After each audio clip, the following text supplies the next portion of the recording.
क्या आपको भी क्राइम की स्टोरीज देखना पसंद है? तो आइए जानते हैं आज जापान के एक ऐसे केस के बारे में जो आज भी अनसुलझा हुआ है। एक पहेली है जिसमें 4 लोगों की हत्या हो गई लेकिन आज तक उसका किलर नहीं मिल पाया है।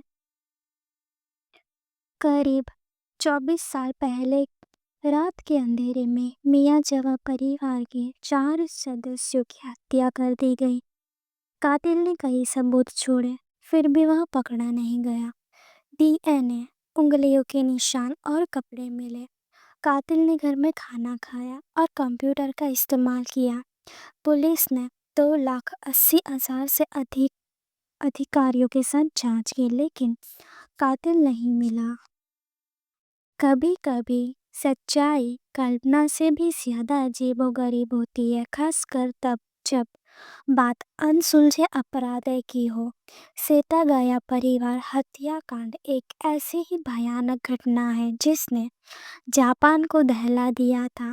वो 31 दिसंबर साल 2000 की सुबह थी जब टोक्यो के बेहद शांत इलाके सेटागाया मियाजावा परिवार के 4 सदस्यों का बेरहमी से कत्ल कर दिया था। कातिल ने मौके पर कई सबूत छोड़े लेकिन इसके बावजूद आज तक उसे पकड़ा नहीं गया। इस केस में डीएनए जांच, उंगलियों के निशान और कातिल के कपड़े तक मिल गए लेकिन फिर भी इंसाफ नहीं मिला। यह घटना जापान के इतिहास की सबसे बड़ी अनसुलझी गुत्थियों में से एक है। मियाजावा परिवार में 44 साल का मिकियो मियाजावा, उनकी पत्नी 41 साल की पत्नी यासुको, 8 साल की बेटी नीना और 6 बरस का बेटा रेई शामिल था। मिकियो एक मार्केटिंग कंपनी में काम करते थे जबकि यासुको हाउसवाइफ थी। वो 30 दिसंबर 2000 की एक सामान्य शाम थी। परिवार अपने रोजिंदा कामों में लगा हुआ था। मिकियो कंप्यूटर पर कुछ काम कर रहे थे, वही यासुको और नीना आराम कर रही थी। बेटा रेई सो रहा था।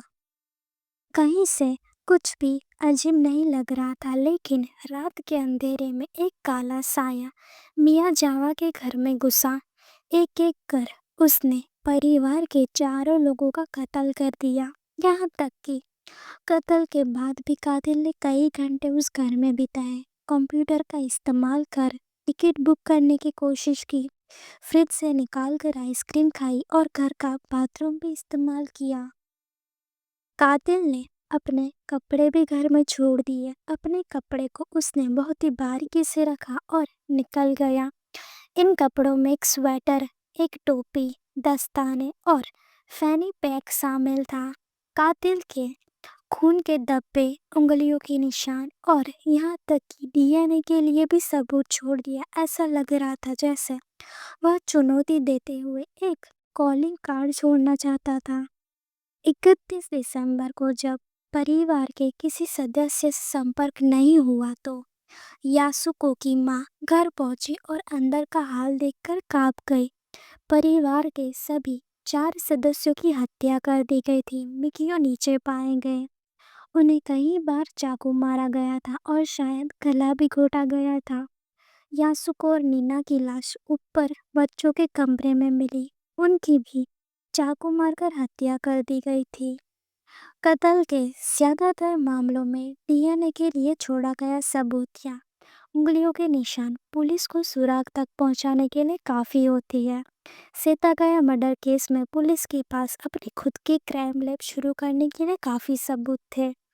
मौके वारदात पर मिले खून के नमूने में पीड़ितों और हत्यारे दोनों का खून मिला, जिससे पता चला कि कातिल खुद भी चाकू लगने से घायल हो गया था। इतना ही नहीं, कातिल ने घर में दीवारों पर कागजों और यहाँ तक कि आइसक्रीम की पैकेजिंग पर भी उंगलियों के निशान छोड़ दिए। उसके कपड़ों का विश्लेषण किया गया और पाया गया कि वे बेहद असामान्य थे। उदाहरण के तौर पर स्वेटर कोरिया में बना हुआ था और केवल कुछ जापानी दुकानों में ही बेचा गया था। पुलिस ने स्वेटर बेचने वाली दुकान का पता लगाया तो पाया कि केवल कुछ ही दर्जन बिके थे। मामला और भी ज्यादा पेचीदा तब हो गया जब कातिल के डीएनए में एशियाई और यूरोपीय जीन के मिले जुले संकेत मिले। पुलिस ने अंदाजा लगाया कि उसका कोरिया से संबंध हो सकता है, लेकिन मारे गए लोगों और कातिल के बीच कहीं से भी तार नहीं जुड़ पा रहे थे। पुलिस के हाथ खाली ही रहे। मियाजावा परिवार एक सामान्य परिवार था जिसकी किसी से कोई दुश्मनी नहीं थी। हाँ, एक बात जरूर अजीब थी। मियाजावा टोक्यो के शितागया वार्ड में एक छोटे से घर में रहते थे। उनका घर एक ऐसे इलाके में बना हुआ था जो कभी परिवारों से गुलजार रहता था, लेकिन साल 2000 तक कई लोग अपने घर बेचकर या छोड़कर चले गए। इससे मियाजावा का घर अलग थलग पड़ गया था। एक ऐसा घर जहाँ अगर कोई आता जाता दिखे तो किसी को कुछ भी पता ना चले। ऐसे में कातिल को लेकर कई तरह के अनुमान लगाए गए। कुछ का मानना था कि कातिल कोई ड्रिफ्टर या जापान से गुजरने वाला कोई विदेशी था। कुछ ने अंदाजा लगाया कि ये कत्ल किसी जान पहचान के लोकल आदमी ने किए हैं, जैसे घर के बारे में सब कुछ पता था। एक सवाल ये भी था कि आखिर ये कत्ल किस मकसद से किए गए थे।